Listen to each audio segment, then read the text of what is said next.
దొల్లుకుంటా వచ్చి ఆ ఇంటికి ఈ ఇంటి వైపు జంక్షన్లో ఉంటుంది కదా మనకి మెట్లకి మధ్యలో, ఆడకు వచ్చేసి చెయ్యి అడ్డం పెట్టేశాను. ఆగాను అక్కడికి. అసలు ఎట్లా మనం మామూలుగా నిలబడి మామూలు బ్యాలెన్స్ తప్పియాలని కాదు, మామూలుగా నిలబడతా ఉన్నాం కదా, వెనకాల కూడా ఆడుకుంటూ వచ్చేసి ఒక తోపు వచ్చింది.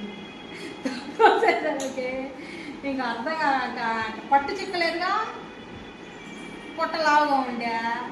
దాని నుంచి దొల్లుకుంటే నేనేమనుకున్నాను, కడుపులో బిడ్డ చనిపోయింది, అంత భయం వేసింది. తర్వాత చిన్నగా దిగలేకపోయాను, కాలు ఇది మెడని మడత పడేసి అప్పటికప్పుడు బస్సు ఇంత లాభం వచ్చేసింది. ఇంత లాభం వస్తే పాప నాని భయపడింది, ఇంకా అడుగు తీసి ఇంకా అడుగు వేయలేకపోతున్నాను.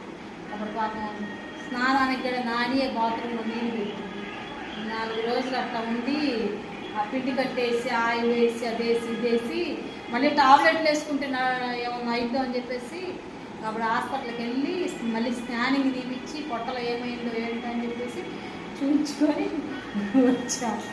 అయ్యిందా?